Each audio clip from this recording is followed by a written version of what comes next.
Penguin Random House Audio presents Mr. Fox by Helen Oyeyemi. Read for you by Carole Boyd. In the darkness, they wondered if they could do it, and knew they had to try to do it. Mary Oliver. Mary Fox came by the other day, the last person on earth I was expecting to see. I'd have tidied up if I'd known she was coming. I'd have combed my hair. I'd have shaved. At least I was wearing a suit. I strive for a sense of professionalism.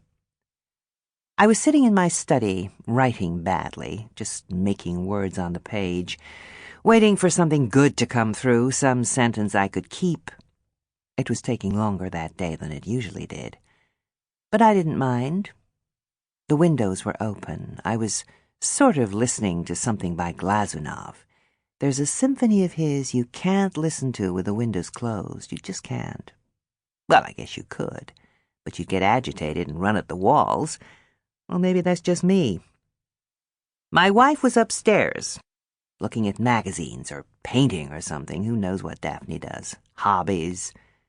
The symphony in my study was as loud as it could be, but that was nothing new, and she's never complained about all the noise. She doesn't complain about anything I do. She is physically unable to. That's because I fixed her early. I told her in heartfelt tones that one of the reasons I love her is because she never complains. So now, of course, she doesn't dare complain. Anyway, I'd left the study door open, and Mary slipped in. Without looking up, I smiled gently and murmured, "Hello, honey." I thought she was Daphne. I hadn't seen her in a while, and Daphne was the only other person in the house as far as I was aware. When she didn't answer, I looked up. Mary Fox approached my desk with her hand stuck out. She wanted to shake hands. Shake hands! My long-absent muse saunters in for a handshake? I threw my telephone at her. I snatched it off the desk, and the socket spat out the wire that connected it to the wall, and I hurled the thing.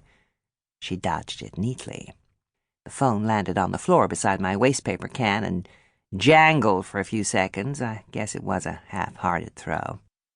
"Your temper," Mary said. "What's it been? 6, 7 years?" I asked. She drew up a chair from a corner of the room, picked up my globe, and sat opposite me, spinning oceans around and around on her lap. I watched her, and I couldn't think straight. It's the way she moves, the way she looks at you. I guess her English accent helps, too. 7 years, she agreed.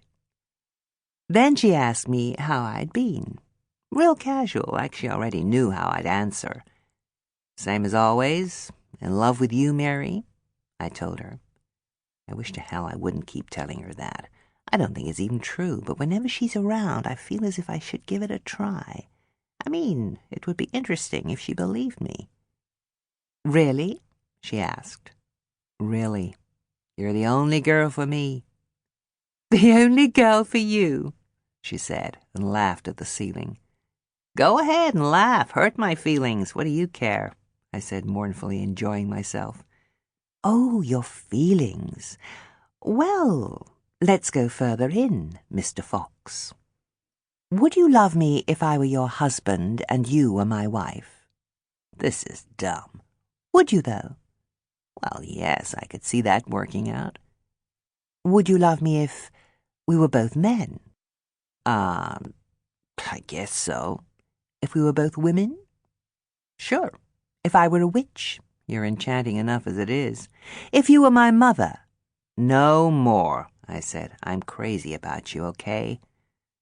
"Oh, you don't love me," Mary said. She undid the collar of her dress and bared her neck. "You love that," she said. She unbuttoned further and cupped her breasts. She pushed her skirt up past the knees, past the thighs, higher. And we both looked at her smoothness, her softness, her lace frills. "You love that," she said. I nodded. "This is all you love," she said, pulling her own hair, slapping her own face. If it wasn't for the serenity in her eyes, I would have thought she'd lost her mind. I stood up to stop her, but the second I did, she stopped of her own accord. "I don't want you like this. You have to change," she said. The symphony ended, and I went to the Victrola and started it up again. "I have to change? You mean you want to hear me say I love you for your—" I allowed myself to smirk. "Soul? It's nothing to do with that. You simply have to change. You're a villain." I waited a moment to see if she was serious and whether she had anything to add. She was, and she didn't. She stared at me, really came on with the frost, like she hated me. I whistled. "A villain, you say? Is that so? I'm at church nearly every Sunday, Mary. I slip beggars change. I pay my taxes. And every Christmas I send a check to my mother's favorite charity. Where's the villainy in that? Nowhere, that's where." My study door was still open, and I began listening out for my wife. Mary rearranged her clothes so that she looked respectable. There was a brief but heavy silence, which Mary broke by saying, "You kill women. You're a serial killer. Can you grasp that?" Of all the... I hadn't seen that one coming. She walked up to my desk and picked up one of my notepads, read a few lines to herself. "Can you tell me why it's necessary for Roberta to saw off a hand and a foot and bleed to death at the church altar?" She flipped through a couple more pages.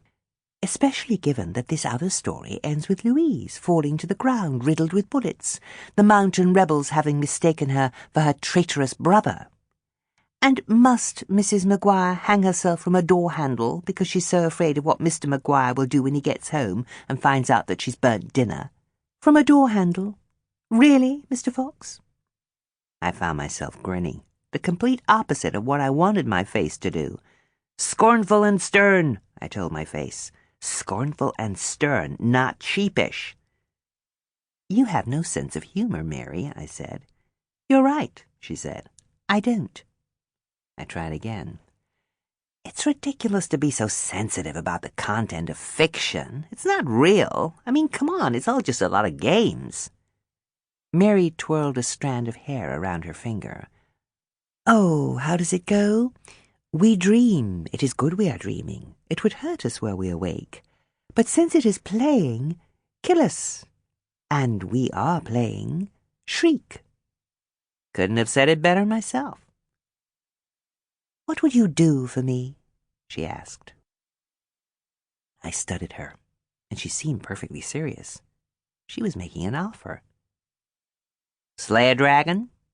10 dragons? Anything," I said. She smiled. "I'm glad you're playing along. It's a good sign." "It is? Okay.